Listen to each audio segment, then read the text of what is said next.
Hey, in this tutorial we're going to be looking at graphs of inverse trig functions. Okay, so this is just best done with some examples. So our first example is sketch a graph of y equals the inverse sine of 2x.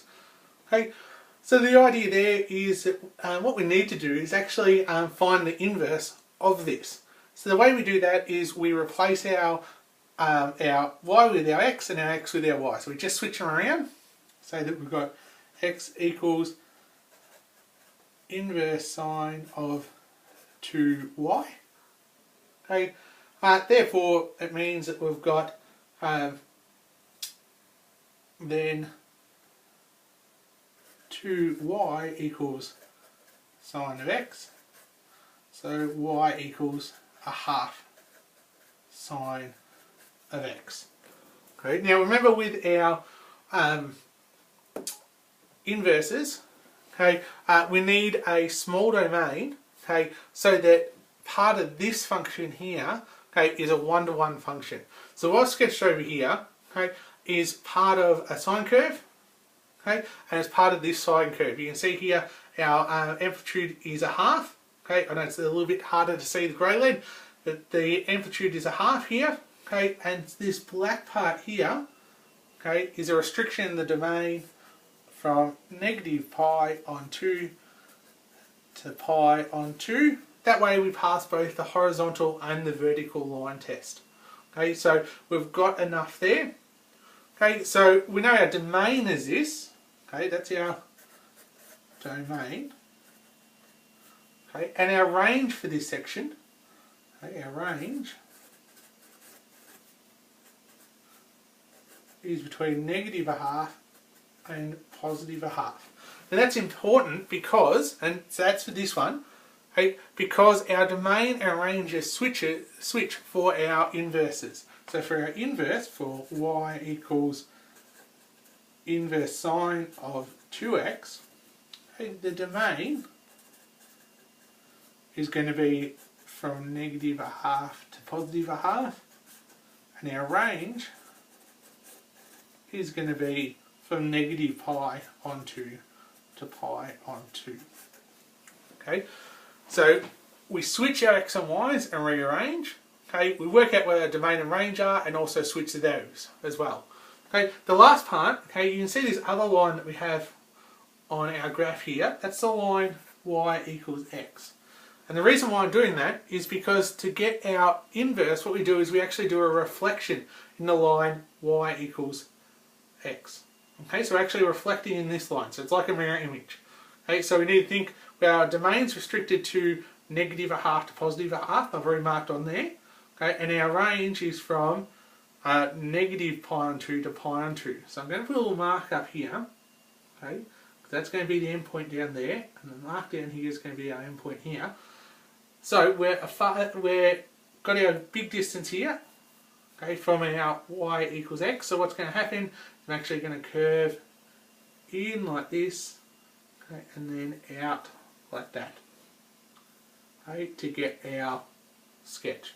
So this one here is our y equals the inverse sine of 2x. Okay. Now I want to point out that this is actually done incorrectly in the textbook. Okay, all of this this is worked example 35. All of this section is right, but the graph at the end is actually incorrect. It should look like this. We've made a couple of mistakes. Okay, so look at the next one, which is sketch a graph of the inverse cos of x plus 5. Okay, so what we need to do is we need to switch around. So what we can say here, well, is that x plus 5 equals cos of y. Okay, therefore y equals cos of x take 5. Okay, so I've just done a little bit of rearranging there. Okay, and again what I've done is I've actually sketched the graph already. Okay, sketch this graph here. Okay, and we've got to pick a restricted domain. Okay, so that's a one-to-one function, and I've got that here. Okay, so the domain that we're going with is from 0 to pi. Hey, because we've been moved down by 5, then our range is -4 to -6. Okay. I've also got the line that we need in there, y equals x, for our reflection. Okay, so we need to think, well, we go now our domain. Okay, so we've got to switch them. So for y equals inverse cos of x plus 5, then our domain becomes our -4 to -6. Now range becomes 0 to pi. Remember, we've got to switch them. Okay, so at -4 we're going to be at 0, and at -6 we're going to be up at pi, which is going to be up about here. Okay, and then it's a reflection in this line.